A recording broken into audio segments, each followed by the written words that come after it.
another episode of the Made in New York podcast with artist Marco Santini.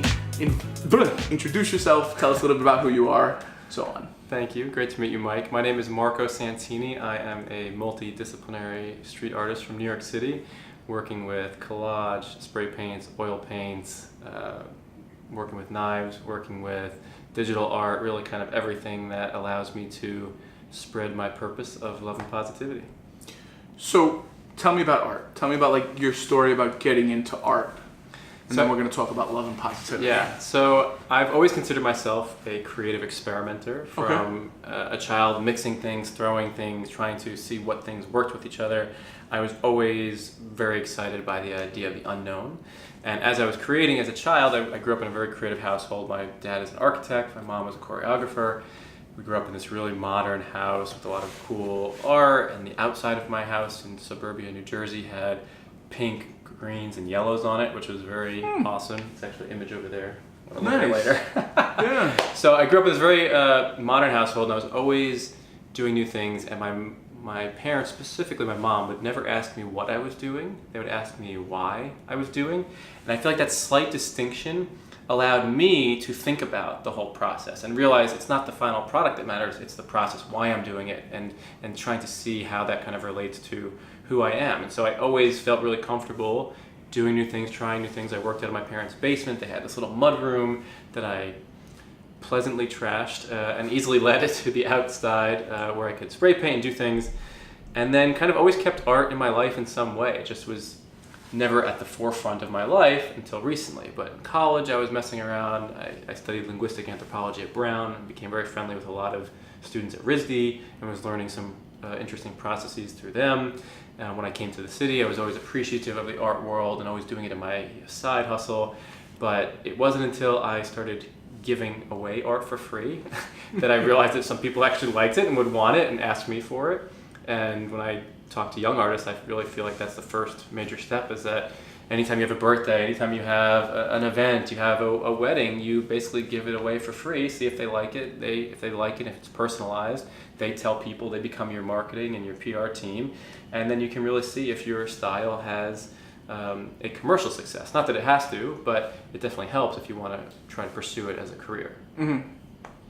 So how did you, we've talked before, like 5 minutes ago. Yeah, just today. Yeah. And you gave us an amazing tour of your place. Tell us a little bit about your progression in getting to like where you are now. Yeah, so I started by just being inspired by anything and anything around me. I started with much more of a destructive nature in the sense of taking street advertisements and tearing them away. I felt very uncomfortable with the idea of these big, brass tacks companies were putting their illegal street ads on the post no bills, scaffolding signs all around the city.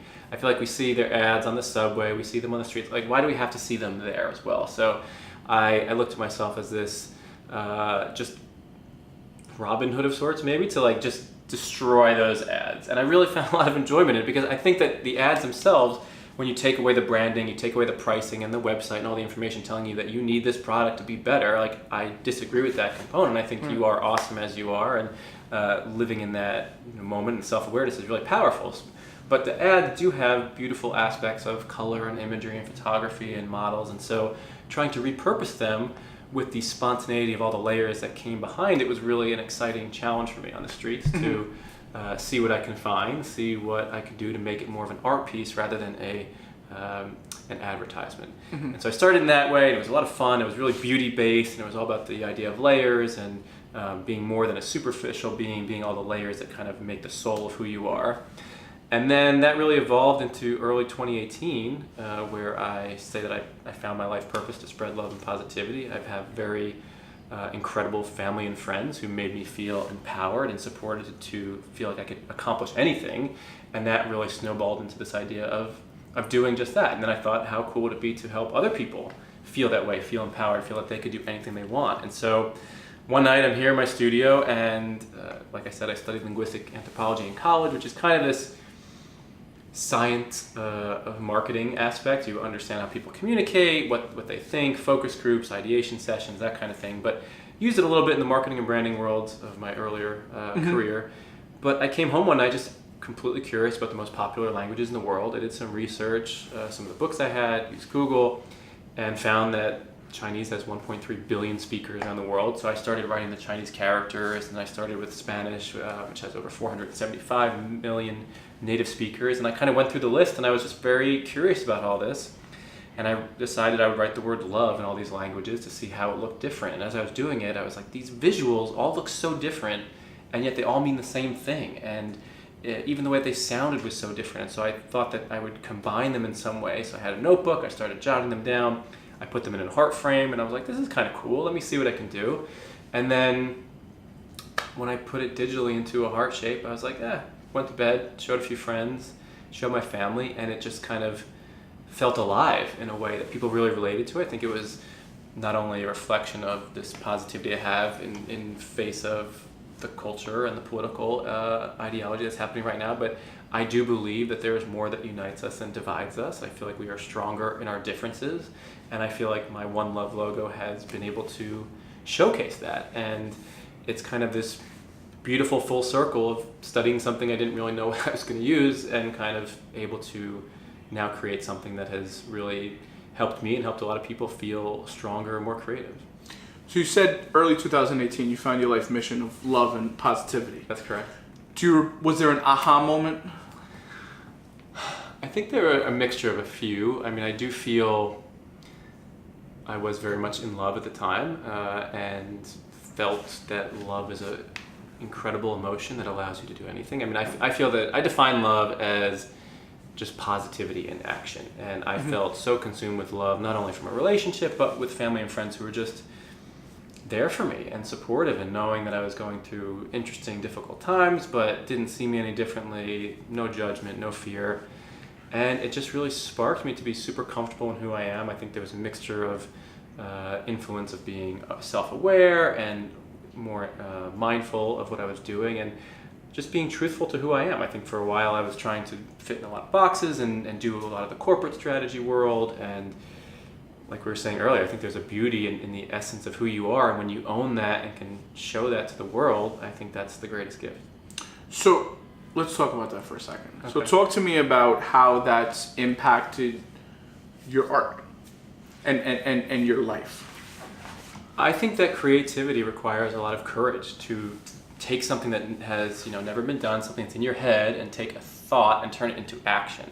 And so to feel completely comfortable in who I am allows me to believe that I can create in any medium anything I want. And that is the beauty of my art world. I mean, I live in my art studio. I love being creative at any time of the day. I love being able to satisfy that creative urge when it comes, and not feeling like I have to stay in one style or in one box is really empowering. I remember watching this documentary where it was talking about Jackson Pollock redefined painting with the throw painting, and then after 4 years of this, he completely turns his back, and like how courageous and bold was that move for him. And while I'm hearing that, I'm thinking, That's bullshit. it's total bullshit. He's an artist at heart, and to do something the same style for 4 years, even though it was so revolutionary, like, of course he was going to change and try to do something else. Like, Yeah. I thought it wasn't courage. I thought it was just the heart of a creative. Yeah. And so I feel that way, and I try to inspire other people to feel that way, and to not think, a big part of my learning curve in the last few years has been this release of envy, which I feel like is beautiful. I am much more happy in myself, rooting for other artists and rooting for other creatives and rooting for us all to do great. I don't think, in this limiting mindset of there's not enough. I always think there is way more than enough. And it just makes me feel better when there's like a community of people working and doing cool stuff together. So when you say that, was there a time where you struggled with that? I think so. I think coming to New York City is very overwhelming in many ways, and I think it was very difficult for me to say no in the beginning of my New York stint. I moved in January 2009, and I was saying yes to every event, every party, everything that was going on. I didn't really know who I was, and I think that this natural maturity process, the more people I met, the more like-minded people, the more diverse people I met, just allowed me to kind of see exactly who I was and who I wasn't, and realizing that was okay. So it wasn't really one specific moment, but it was kind of my New York story, like being thrown into the mix. Good luck, see you later. I mean, I have family very close. I had some great high school and college friends really close, but being able to go on that journey alone and with some really great people to find myself, I think is the greatest gift New York has given me. So you've been here for a decade now. I am, yeah. January was 10 years. So well, congratulations. Thank you. We'll stamp your card at this point and give you temporary New Yorker status. Yeah, I feel like a New Yorker. I know there's like some hardcore New Yorkers who say like if you're not born and raised, not but like. Listen, there's very few of us anymore. I know. That are born and raised, so it's I 10 years you're in New York. Yeah. Talk to me about New York. Talk to me about how New York has helped you shape into where you are, into who you are, into your art. I consider myself a very optimistic person, so I've always seen New York as the best friend who I'm learning from. Okay. When I was doing the destructive street art, the idea was that there is beauty in destruction. Like I loved walking around the streets and seeing all these worn down buildings and ads and all these different things that they were decomposing, and just like the natural beauty of the city that you don't always see with like the beautiful skyscrapers or trees or glitz and glam of like the Fifth Avenue. I really find beauty in everything, and I think New York opened my perspective on that aspect because there's just so much to appreciate. And as I was going along with that, I feel that I just was taking in all these little nuggets that were helpful, and I really appreciate all the different boroughs, all the different aspects. I mean, there's so much. You're never gonna get to see everything. You're never gonna get to feel everything. But I felt really comfortable in this wild and crazy town. So, in you saying boroughs, you instantly clicked a question that I've never asked before. So, as a non-New Yorker, like born and raised New Yorker, and having been here for a decade, where do you, when people come, you always get that question, where should I go? What should I do? So on and so forth. What do you tell them that's not on this island that we're on right now? Ooh. Well, I think it really reflects the person I'm talking to see their goals. There are people I know who define New York as Times Square and Statue of Liberty, and that's fine, but I think that's not really the best part. I actually often recommend the street art tours. I think there's some really good ones, especially the one in Manhattan, and there's one I believe in Williamsburg. I think Dumbo has a lot to offer. I've been lucky enough to paint over there at the Empire store over there, but between the carousel, the walk, the bridge, I just feel like getting lost in some interesting architecture over there is really beautiful. I have been for a while, and I've always been a fan of Williamsburg. I think that it has a lot to offer, even though it has kind of changed a lot recently, especially with Bedford having now like the Apple Store and the Whole Foods and all that. But like right off Bedford, I feel like there's some really great stuff. And I also honestly look for events that are like coming up, whether it's a concert or like an interactive something or art museum, something that's a little bit like less traditional, I would say. Less touristy. Yeah, I feel like the touristy thing is just, some people want that, but most people don't. And like I try to avoid Times Square like the plague. And it's just, when I'm there, I just feel a different sense of what New York. I mean, it is part of New York, and there is an appreciation in some way, but there's no reason to go there. None. Outside the Broadway plays, right. But none of them were on time. Yeah, but my best friend used to run a concert venue, BB King's there. Oh, I've played there in my former life in a band. Oh, really? Yeah. Well, let's talk about that then.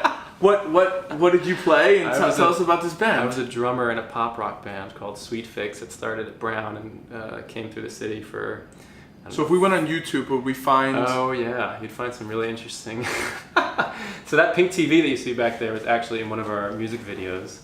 Really? It's like a late 1970s Trinitron TV. Yeah. And we had it in our music video. I was like, I have to keep it. It's so cool. Of course. It's actually probably valuable now. Yeah, I really love it. Yeah. I mean, so our thing was about, we were trying to make a more positive spin on the, sexy pop rock. We had bright colors, we were more fun, our after parties were just as fun and dancey as our actual concerts, but we were very fortunate to play at BB King's a few times. We actually opened for Sebastian Bach there. Okay. Which was wild and crazy, and the first time I ever saw someone take the mic and like swing it almost like a lasso to try to maybe endanger the lives of many people, but he was awesome. It was a way of showing creativity in a more musical, more visceral way. And it was beautiful while it lasted, and we ended on very amicable terms. We still talk, but yeah, it was. What did you play? I played the drums. You played the drums. Do you still play the drums? I rarely play the drums. I actually picked up the drums a few days ago. I was showing one of my student a few different things, but It's an interesting relationship. I feel like I had a very intimate, like almost everyday relationship with it, whereas really didn't get to pursue it as much for the beauty and initial insight. It was more of like had to get done, and Right. we all go in and out of our relationships, but when I've played it more recently, it's so much more enjoyable in this relaxed sense.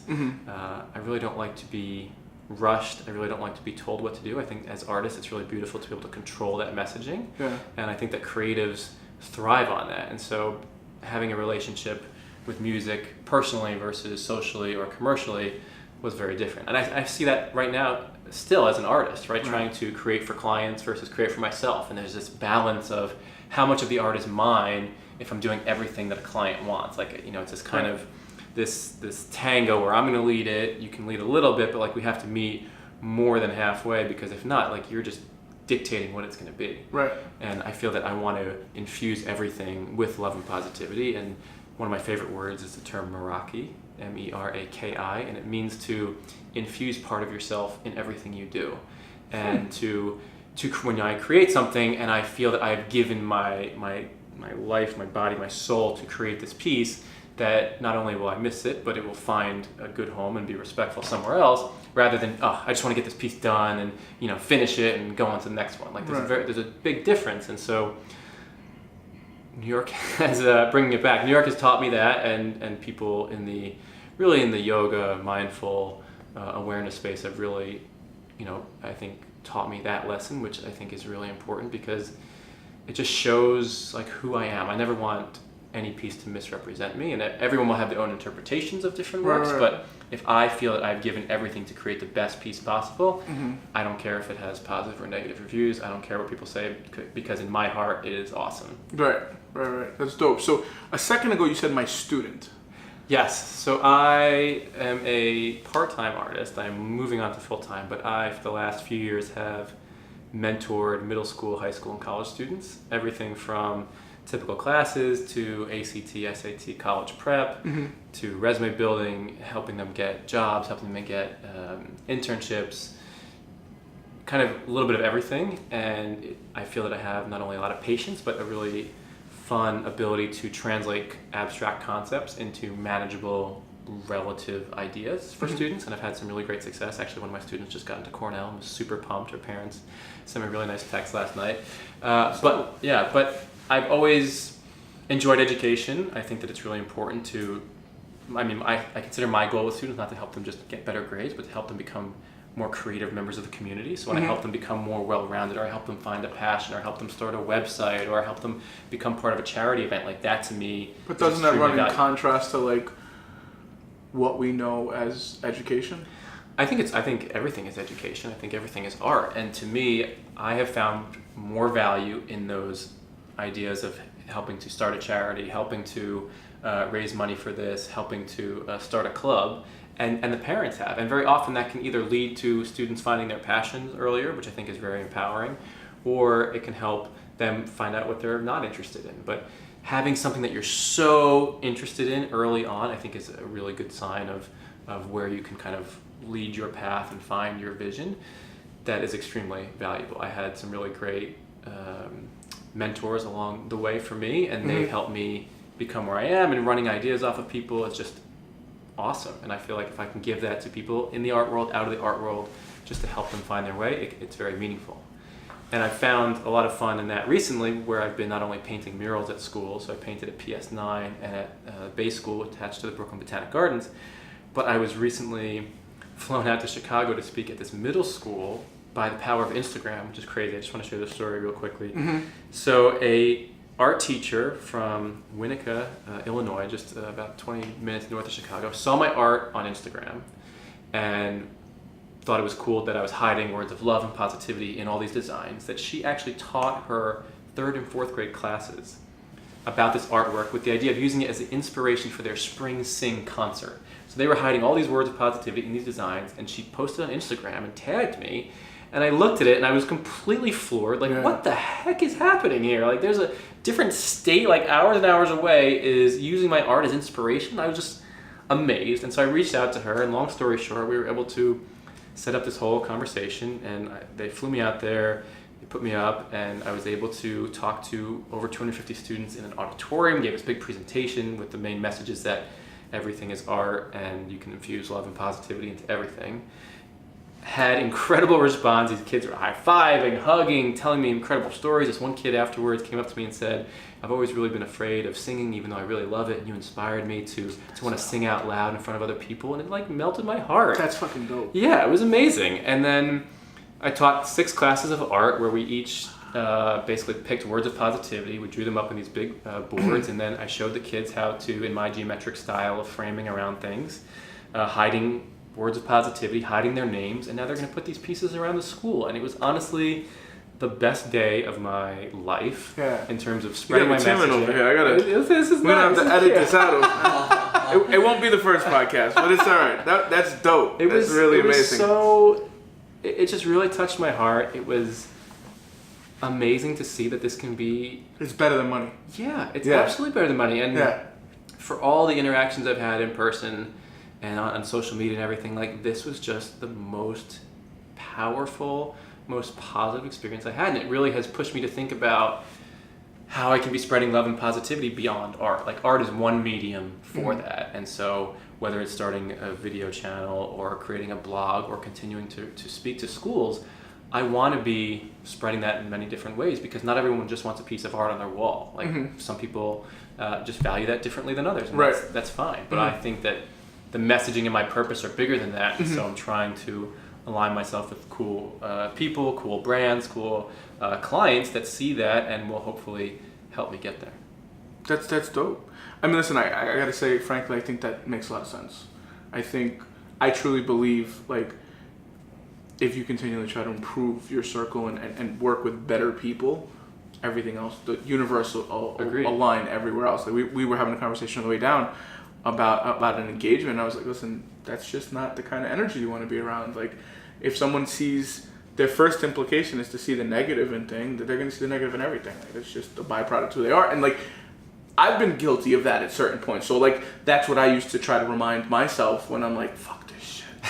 You know, it's like, but we all have those fuck this shit moments. Like, course. that's real. That's who we are as humans. Yeah, someone recently asked me, are you always loving and full of positivity? And the answer is no. I mean, I try to be that way as much as I can, but I feel like the down and out moments and the negative moments are what help you appreciate the beautiful and positive moments. And you what triggers you to get upset? For me, I'd love to tell me. Sorry, I'll help you, right? For me, it's dumb people, and for me, it's bad drivers. Oh, you're in one of the craziest places for that. You know, it's funny, like, though, but, like, I've been driving here my whole life, so, like, I don't think twice of it. Like, when people are like, you drive into the city, I'm like, yeah, sometimes. Like, it depends on where my day is taking me, but I don't know. It's just me. Oh, those are good ones. I was going to say lack of reasoning, which I feel like kind of fits into both of yours a little bit, but when I can't reason with someone or when we're just talking on different planes, it really kind of gets under me, and it's recently been turned into how can I try to share my point without imposing my point, which I think is helpful. I mean, I'm aware when I'm talking to someone who's on, you know, a completely self-aware, positive, reasonable level, and I'm like, that's the kind of person I want to connect with or collaborate with or hang out with. Right. They have an energy to themselves. Yeah. Yeah, absolutely. You feel it. Yeah, I feel like I've been using the term energy a lot. I feel like maybe it's a maturity thing, but I feel like I'm really picking up on that a lot more in terms of how people are acting, how they're interacting with their space, how they're aware of their body and their other people. It really kind of is this almost undefinable quality that really is so much. Yeah, I think it's just because science hasn't labeled it yet. Interesting. I think in due time, probably when we're a little bit older, they'll be able to explain the science of energy. And then all of that, like, hippie, crazy ideas, all of a sudden will become normal. That'd be wonderful. Yeah. Well, we'll have other things to worry about at that point. Society will shift in different. We'll be fighting robots. That's true. Speaking of robots, so I have been asked to be one of the first artists to collaborate with this artificial intelligence company called Art Index, and basically they're trying to take multiple images, throw them into an AI system, and then output meshes of those images for the most simple way I can explain it. And so they reach out to me because I have a lot of different styles. I have a lot of different colors and palettes and ways that I can do that. And it's been really interesting. I've had this like internal conversation, and one that I brought up with them, just like, what is art, right? So is it something that you can just take other images and splash them together and you make your own thing and now you're an artist? I don't think so. I think that even though I define it, creativity as taking, action, in thought to action, I feel like something that just comes out of a computer can't be at least labeled my art. So for our process, I'm using those as the base levels that I would either collage on top of each other, paint over, splice over. But it's been a really fascinating process to see how this computer learns my style, and it's called the process of taking them and meshing them and then coming out. It's called dreaming, and it dreams for a certain period of time, and as it dreams, it kind of meshes them more in different ways and learns your style, and it's been very fascinating. I'm hoping to feature at least one of their pieces in my upcoming solo show, and I think that it's just going to be very fascinating to see what comes out of a computer that has studied my artwork beyond hundreds and thousands of images. So what, like the early stuff that's coming out of it, like what is your first response to it? Like, so each one is very specific. So you basically have two sets of image-based data, and then it blends them together. So one of my ideas was, how can you match my earlier sgraffito of taking the decomposing and decollaging the street ads with faces and images. So the idea is, how can you do that? And as it blends it together, it's the idea of like the face is really visible in the beginning, and by the end the artwork and the design and the color palette are more visible, and I'm looking for almost that in between of where the face is kind of woven within the artwork. It's been wild.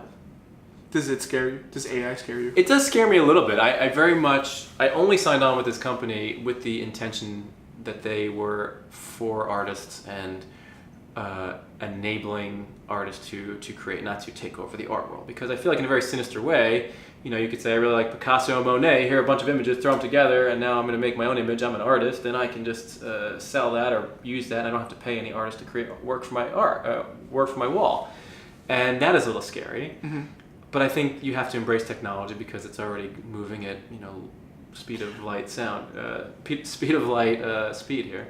So you say that, and the first thing I think in my business mind is, yes, that addresses the creation of the piece. But in my mind, like when I buy stuff, I'm not just buying it because I like the piece. I'm generally buying it because I like the individual as well. I agree. I think there's a connection between the artist, the consumer, and the piece that all is kind of woven together. I mean, part of my recent success has been live painting at different events where people are contributing words or phrases to the designs, and they feel part of it, and they're either more likely to talk about it or share it on social media or even purchase it because of that. And so I think the idea of connection is extremely important in a physical, real world sense. But I totally get you. I have a collection of art myself that I collect from local artists who I love and appreciate and see as close friends and family. And it's a very separate collection from my my art studio. Is all my work, is all my space. It's meant to be showing and selling and being that. But I very much value my relationships with those people and seeing their creative outputs and knowing that they're also doing really awesome things in terms of spreading positive messaging is inspiring to me. And so I think it's important as an artist to collect others, or at least to swap with other artists. No, I couldn't agree more. I see a lot of that going on again amongst like-minded people. Yeah. Right. I'm very much looking forward to the show on Monday, because I've already reached out to 2 people who are also in the show who I don't have their stickers yet. And I'm like, we gotta swap. Yeah. That's to be honest, it's so this all started about a year ago. Yeah, tell me about your art process. It really, for me, was just realizing that I need to combine different things that I'm passionate about. So like, I'm not artistic in like the physical sense. Like I couldn't do this. Matter of fact, I probably couldn't even draw the circle straight up. And it was like, okay, well, how do I use what I have to build a platform, right? And for me, it was never about money. It was like about building relationships. So I was like, listen, for someone that's never done shit, like, how do you break into that? And I'm like, well, just let the artist keep all the money, because there's no other scenario short of direct sales on Instagram where you're keeping all the money. There's always generally a cut, right? So I was like, listen, what does it cost me? I have the space because they're my listings. It may cost me some money in like Velcro and wine and toilet paper, Yeah. right? But those are minimal costs in the whole scheme of things. And in the course of a year, this will be the 7th show. Wow. And built some like amazing relationships. And listen, frankly, for me, it's multifaceted. One, in doing it, I definitely enjoy it, right? But I get to meet incredible people. And I also meet douches. And that's just a product of life. But then it's like, okay, I've known now at this point that, all right, I won't work with this person because your energy just isn't where it should be. And I've really now taken it to the point where I want to like curate experiences. And that's, you know, a lot of art curators will talk about that. And for me, it's just like, I'm looking like lifelong relationships to build. So like 20 years from now when Marco Santini's on the side of a building and his pieces are trading in 6 figures range, we look back at this video in his apartment / studio and we're like, fuck, that was a long time ago. And that's me. Like, I'm very long term. I don't expect anything to play out immediately. And it's funny, like, shit does. Like, there's an artist I won't name who hasn't been in one of my shows, but we've connected, we've met, bumped together. You know, you go to enough of these shows, you bump into the same 150 people, right? And this person lives in a 2-family, and they had a horrible tenant that they're fixing the apartment, and then I'm going to help them rent the apartment. That's amazing. So it's like, it's not the purpose of making money from like getting business from it, but it's going to happen. It's just a byproduct. Like I end every live session I do with the following saying. I say, put goodness into the world and goodness will find you back. And I truly believe that. So even if it's not today, even if it's not tomorrow, 10 years from now, shit could happen. I love that. I think it's smart on multiple levels. I mean, not only you're showing the space in its most beautiful of facets and showing it in, you know, a cool way with artists, but you're making relationships. I think that in-person relationships are epically better than any possible relationships, social media, you know, digital, whatever. And you're right. It's people business. Right. You have to make that. Especially because I'm going to be competing with computers soon. Yeah. Because half of the real estate business is going to get eaten up within the next decade. Yeah, I think about that a lot. Like, especially for real estate. I mean, to take out a huge percentage of a commission for just a computer. I mean, Street Easy is incredible with what it does for the users. I don't know how good it is for agents and companies like that, but yeah, I still would probably want to be taken around by someone, and if I have very specific needs, like there is a need for a human, but... No, of course. The same way that they still sell insurance in the United Kingdom, even though everybody has insurance. There's always a segment of the population that wants their handheld. Yeah. And that's fine. Computers are never going to replace every broker. They're going to replace, eventually, 80% of them. And very quickly, it'll go from 0 or 2% to 30, 40, 50%. Because so much of it's automatable. Like, think about this. Like, if you were going to rent this, right? The technology that's in your phone right now allows within 0.0001 to pretty much identify who you are, short of taking a DNA sample, like your thumbprint or your face scan, right? So now with those biometrics, you can pretty much secure who the individual is. So use those biometrics to open the door. The technology exists right now. You just activate NFC opens the door, right? Yeah. The minute that happens, you turn on cameras, right? So now you can't steal anything or break. I mean, you could, but you're on camera, so like you won't because Big Brother's watching you, right? You walk around at your pace. You see what you want. You get your own feeling. Maybe there's some suggestions with an AR interface as to how you would set this up. So you look like this and look at the thing and be like, oh, I can put my couch here and this here, right? And then you say, you know what? This is the place. Ding! I want to apply. That's amazing. You don't need a broker for any of that. And that's all those technologies exist separately. So it's only a matter of time before they exist together. So for me... Sounds like an opportunity. Yes, if I wanted to leave real estate. You're 100% correct.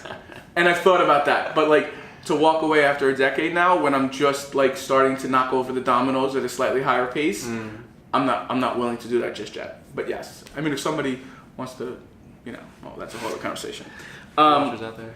But I mean, that's where we're going. Everything's automated. Truck drivers are going to be out of business in a decade. Nobody's going to be a truck driver. Yeah, I was thinking about this on a recent flight, like what positions could definitely hold true, and I think it's ones where you need people. I was looking at the flight attendants and thinking, could even those be robots? Absolutely. I feel like they provide such calmness and crazy idea. You know, when things happen, they're just very low key, and they can make everybody feel comfortable and getting people on board. But yeah, it's happening. Yeah, you put a buffet in the back, you get your stuff. Row 6 can go at this point. Row 7 can go at this point. Gosh. Yeah. I mean, it's gonna happen. We're not gonna stop it. We're gonna see society and man, women shift in the way in which they move. So that's why I'm actually interested in AI technology from an artistic standpoint. Like, who is the buyer of something of that? That doesn't need a connection to an artist. Like, it's just strictly based on the visual. I don't know. I guess that's just different from how I buy art, and in creating these AI pieces, like, I'm going to touch every piece and I'm going to physically do something to it so that I can, say this is my art rather than just something that was spit out. But I feel like we should have a follow-up conversation in 10 years and see. I think it will be very, very interesting. 10 years, it might not even be that long. It may be 5, 3, who knows. So before we wrap, tell us a little bit about what's cooking. I know you mentioned solo show a couple times, but and we'll talk about that, but tell me back of your mind, I want to do this crazy idea that's not totally hashed out, that I should be asking you about. But chronologically, so Monday is our show together. Correct. Which I'm very excited about. Yes. April 1st. Yeah. Then, this probably won't be out by the time that show happens, though. So it already happened. It was awesome. Yes, it was great. Thursday, May 9th, from 6 to 10 p.m. at 198 Allen Street will be my first solo show, entitled Unity and Diversity, with the idea that we are stronger in our differences and bringing together not only different styles of art, but different languages, different concepts, different aspects that we all use differently. I'm going to be exploring that topic in my solo show. And then this summer, I've been flirting with a few different ideas. The overall concept is I'd like to get out of New York City and do a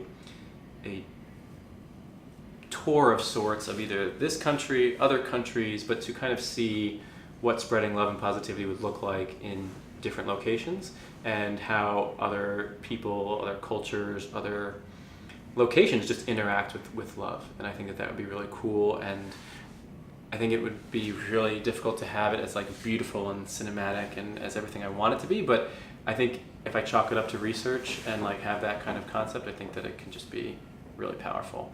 And then I've been approached by some interesting brand partnerships and design ideas that I'm just very much looking forward to, in the sense that they mimic my ideas of environmentally conscious and positive energy. It's very unique having a lot of people now reaching out via publicists and Instagram.